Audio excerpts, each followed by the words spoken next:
100 आदमी को छांटा। सारे लोग कह रहे थे कि यह तो क्रिश्चियन है, मुमकिन है कि जनाब ईसा का नाम अव्वल नंबर पे देगा। कोई कहता था कि ये साहब न्यूटन है या साइंटिस्ट है, न्यूटन का नाम अव्वल नंबर पे देगा। कोई कहता था ये अमेरिका का रहने वाला है, इब्राहिम लिंकन का नाम पहले नंबर पे देगा। चूंकि डॉक्टर माइकल हार्ट खुद साइंटिस्ट था, खुद बहुत बड़ा एडवोकेट था, बहुत बड़ा पढ़ा लिखा आदमी था। लोग अपने अपने हिसाब से राय का इजहार कर रहे थे कि ऐसा होगा वैसा होगा। लेकिन जब किताब छप के प्रेस से बाहर आई, द 100 नामी किताब, उस किताब का नाम ही है द 100, 100 सब लैंग्वेज, सब इन एवरी लैंग्वेजेस, तमाम जबानों में उसका तर्जमा हो चुका है। आज भी वो किताब बुक स्टॉल पे मिलती है।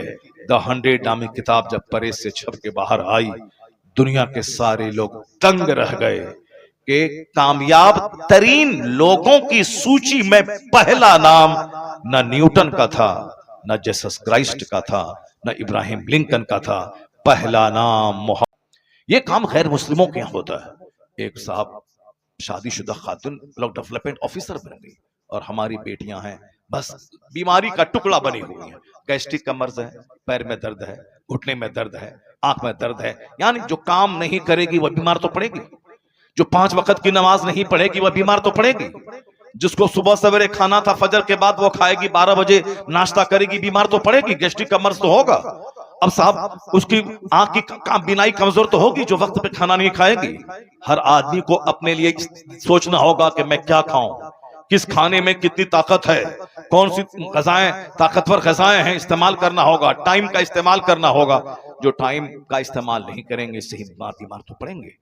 आप डॉक्टर मुरली मनोहर जोशी जो भाजपा का कैडर लीडर है, उसने कभी कहा था, कानपुर के एक योगा के शिविर में कहा था, स्वस्थ रहने के लिए योगा करें। और योगा का जितना तरीका हिंदुस्तान में है, उन्होंने कहा था रामदेव का जिसका भी तरीका हो वो सारे तरीके एक तरफ। उन्होंने कौन कहा था? कौन? हिंदू, गैर मुस्लिम, आरएसएस का कैडर लीडर, भाजपा पार्टी का 3 पिलर, उस 3 पिलर में से एक आडवाणी, एक अटल बिहारी वाजपेयी, एक डॉक्टर मुरली मनोहर जोशी। ये 3 पिलर हैं भाजपा पार्टी की, बीजेपी के।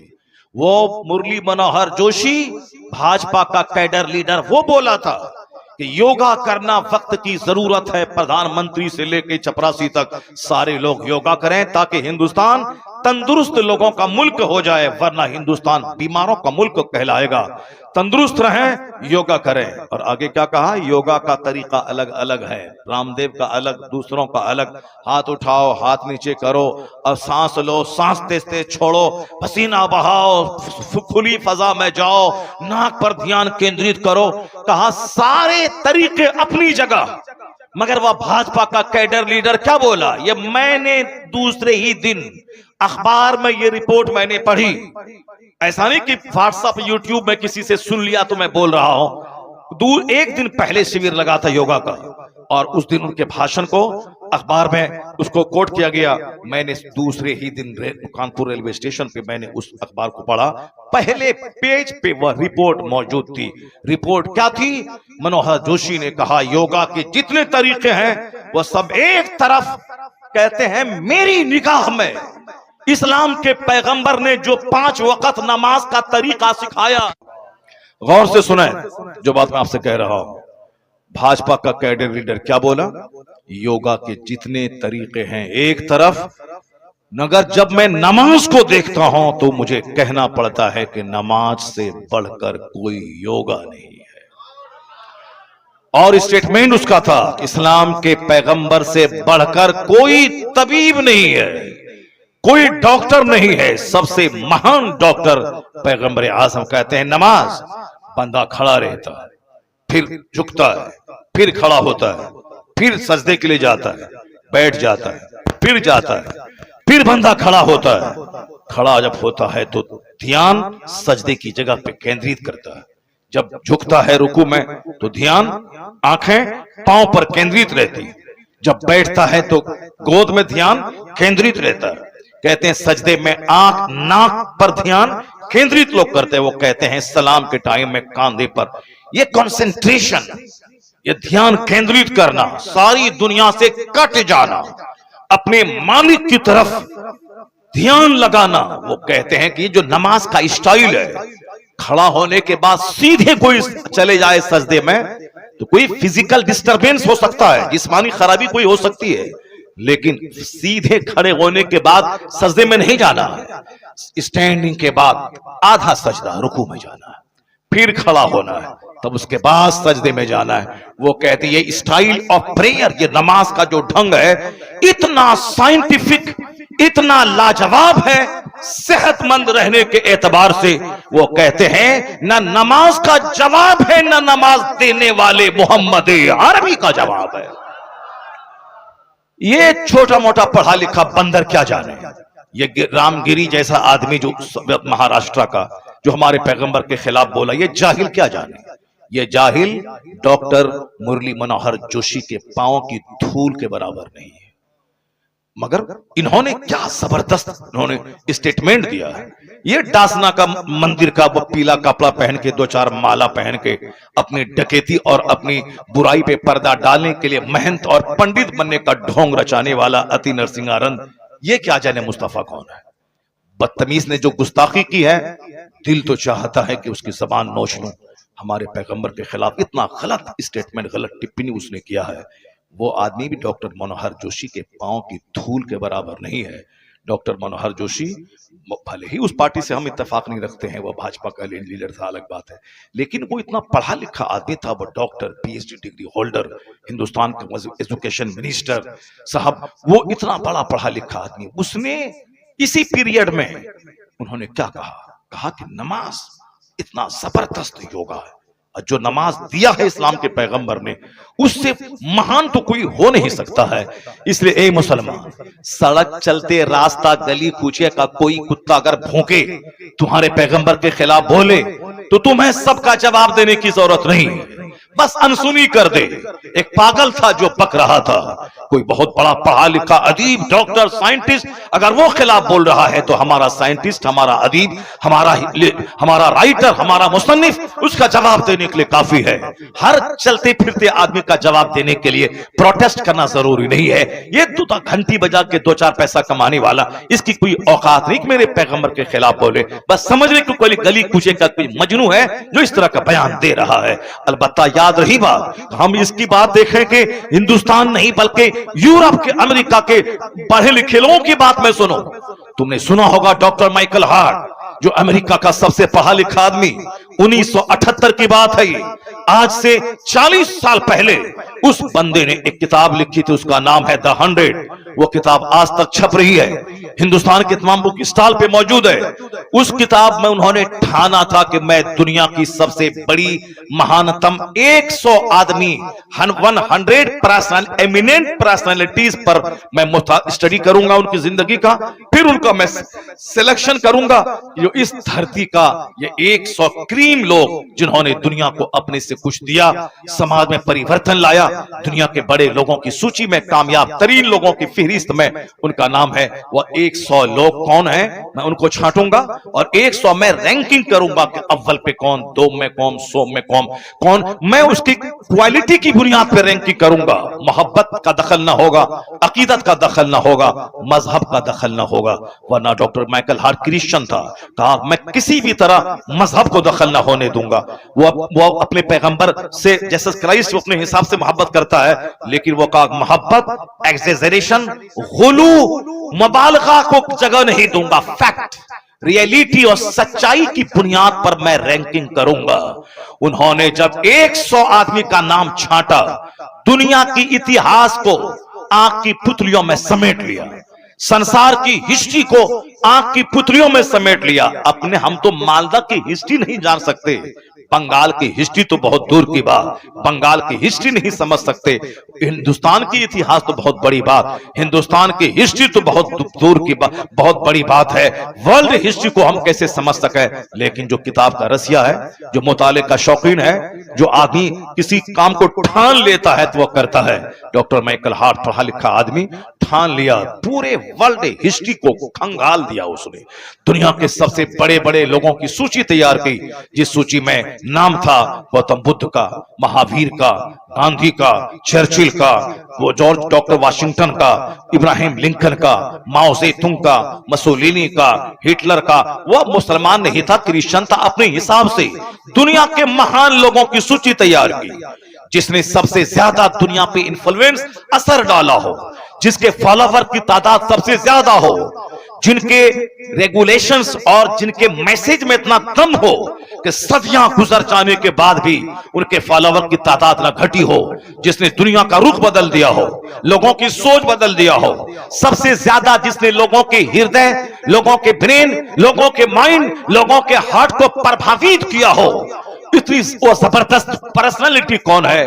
वह उस काम को ठाना तो करके दिखलाया। 100 आदमी को छांटा। सारे लोग कह रहे थे कि यह तो क्रिश्चियन है, मुमकिन है कि जनाब ईसा का नाम अव्वल नंबर पे देगा। कोई कहता था कि ये साहब न्यूटन है या साइंटिस्ट है, न्यूटन का नाम अव्वल नंबर पे देगा। कोई कहता था ये अमेरिका का रहने वाला है, इब्राहिम लिंकन का नाम पहले नंबर पे देगा। चूंकि डॉक्टर माइकल हार्ट खुद साइंटिस्ट था, खुद बहुत बड़ा एडवोकेट था, बहुत बड़ा पढ़ा लिखा आदमी था, लोग अपने अपने हिसाब से राय का इजहार कर रहे थे कि ऐसा होगा वैसा होगा। लेकिन जब किताब छप के प्रेस से बाहर आई, द 100 नामी किताब, उस किताब का नाम ही है द 100, 100 सब लैंग्वेज, सब इन एवरी लैंग्वेजेस, तमाम जबानों में उसका तर्जमा हो चुका है। आज भी वो किताब बुक स्टॉल पे मिलती है। द 100 नामी किताब जब प्रेस से छप के बाहर आई, दुनिया के सारे लोग दंग रह गए कि कामयाब तरीन लोगों की सूची में पहला नाम न न्यूटन का था, न जीसस क्राइस्ट का था, न इब्राहिम लिंकन का था। पहला नाम मोहम्मद अरबी अलैहिस्सलाम का था। पहला नाम।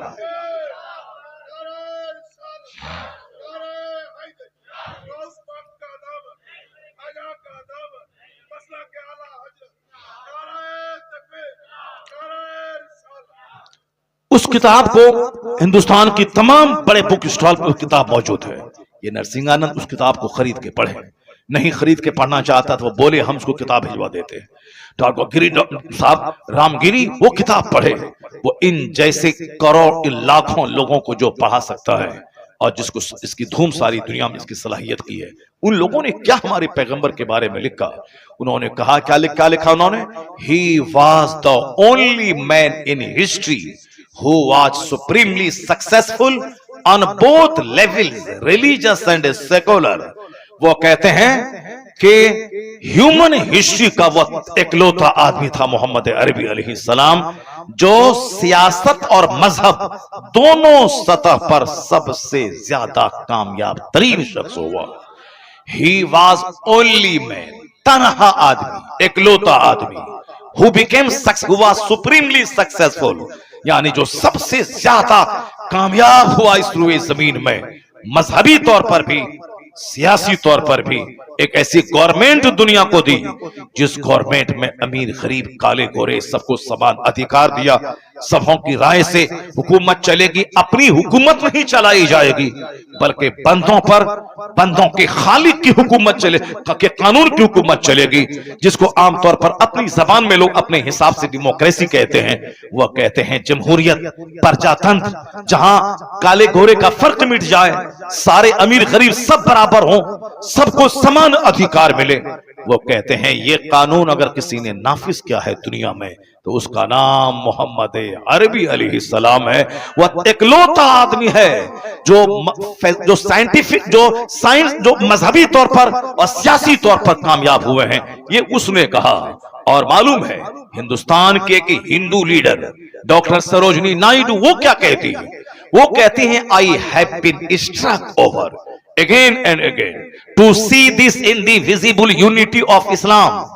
When the azan is sounded, the worshippers are gathered, the peasant and the king stand side by side together.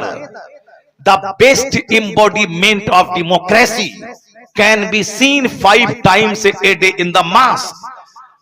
क्या बात कह के रख दिया उसने। वो हिंदू है, बहुत पढ़ी लिखी खातून है, वो बहुत बड़ी शायरा और बहुत बड़ी पॉलिटिकल लीडर, जो भी जान पॉलिटिक्स से ताल्लुक रखता है वो सब उनका नाम जानते हैं, डॉक्टर सरोजनी नायडू। वो लिखती हैं कि मैं जब मुसलमानों की मस्जिदों पे नजर दौड़ाती हूँ मैं हैरत में पड़ जाती हूँ कि हर जगह डेमोक्रेसी, प्रजातंत्र का ढंढोरा पीटा जा रहा है। अमीर गरीब काले गोरे सब बराबर, वो है कहां दुनिया में? ये 5 वक्त मुसलमानों की मस्जिदों में देखने को मिल जाता है। 5 वक्त मुसलमानों की मस्जिदों में देखने को मिल जाता है। वो क्या कहती है, व्हेन द अजान इज साउंडेड, जब अजान दी जाती है। अजान की बात आगे तो एक बात मैं बता दूं, अजान की आवाज सिर्फ मुसलमान नहीं सुनते हैं, गैर मुस्लिम भी सुनते हैं। जब गैर मुस्लिम दुनियादार सारे लोग सुनते हैं तो इमाम से ज्यादा अच्छी आवाज वाला मुअज्जिन होना चाहिए। इसलिए कि जब वो अजान 5 टाइम पुकारे तो मुमकिन है कि बहुत सारे गैर मुस्लिम का सीना हिल जाए, वो अजान सुन के कलमा पढ़ के मुसलमान हो जाए। मेरे मोहल्ले की मस्जिद में मुअज्जिन अलग है। मोहल्ले का एक बच्चा 10th में पढ़ता है, 10th में या 11th में पढ़ता है। वो बच्चा कभी कभी अजान देता है। वो 11वीं में पढ़ता है, मैट्रिक पास कर चुका है या मैट्रिक का एग्जाम देने वाला। अजान जब देता है तो हिंदुओं का घर आसपास में है, गैर मुस्लिमों का, उनके घराने की औरतें भी काम काज छोड़ के अजान सुनने लगती हैं और वो दूसरों से कहती हैं, क्या कहती हैं, वो कहती हैं कि वो बच्चा बड़ा अच्छा अजान देता है। और एक मुसलमान औरत थी, वो जब अजान बच्चा देता था तो वह रोने लगती थी। वो ट्रांसफर हुआ उसके शौहर का, वो शहर से बाहर चली गई और वहां से हर महीने, क्योंकि वो मौजिन नहीं होते, स्कूल में पढ़ता है बच्चा, स्कूल में पढ़ाता है, लेकिन अजान कभी कभी देता है, तो वो वहां से हर महीने उनके लिए 1000 या 2000 रुपये महीना वो भेजती है कि तुम्हारी अजान बड़ी अच्छी लगती है, ये पैसा तुम्हारे लिए तोहफा के तौर पर है। तो अब हमारा मौजिन कैसे अजान देता है, अल्लाह, वो कैसे, जो पुराना सब मौजिन है न तलफ्फुज ठीक है, हा हा, अब अपने लोगों को भी बुरा लगता है, गैर मुस्लिमों को भी बुरा लगता होगा। अब कमेटी वाला उसको निकालता नहीं, बोलता कैसे निकालें, वो तो 25 साल से दे रहा है, 30 साल से दे रहा है, 30 साल से दे रहा है, तो उसको रिटायरमेंट दे करके उसको टाका महीना दो उसको। तुम 5000 मिलता था तो 2500 देंगे, तुम अपना घर में रहो, बूढ़ा हो गए, रिटायर कर गए, अब रहो। स्कूल में तो 60 साल के बाद टीचर रिटायर कर जाता है, और तुम जब 30 साल से अजान दे रहा है, तो अब तो कम से कम आराम करो, ठीक से आराम करो, ये पैसा ले लो 2000। अब अजान देगा वो जिसकी आवाज सुन के काफिरों का भी सीना हिल जाए। इस पर कोई तवज्जो नहीं देता है। अब पॉलिटिक्स होती है। अब हम कहते हैं कि साहब मौजिन जबरदस्त अजान वाला हो, ताकि बेनमाजी को नमाज पढ़ने के लिए मस्जिद की तरफ चला जाए। हम लोग बचपन से नमाज सुन रहे हैं, नमाज अजान सुन रहे हैं, 54 साल उम्र हो गई हमारी, 4 साल माइनस कर दे 50 साल, सब बात मालूम है, लेकिन आज भी आवाज अच्छी अगर किसी की है, अजान देता है, तो आज भी पलकें भीग जाती है, आज भी आदमी सख्ते में पड़ जाता है। तो अजान एक रिप्रेजेंट मुजाहिरा है, एक एग्जीबिशन है हमारी सलाहियतों का, हमारी दीनदारी का, और उसको सब सुनता है। इसलिए मौजिन किसी सूरत में कमजोर नहीं होना चाहिए। जबरदस्त मुकाबला कंपटीशन हो, 50 मौजिन को बुलाया जाए, जिसकी आवाज सबसे ज्यादा खूबसूरत हो, अच्छी तनख्वाह देकर के उसको मौजिन मुकर्रर करे। मैं कहूंगा कि उसकी अजान इस्लाम की तरफ बुलाने में इंपॉर्टेंट रोल अदा करेगी, उसकी अजान।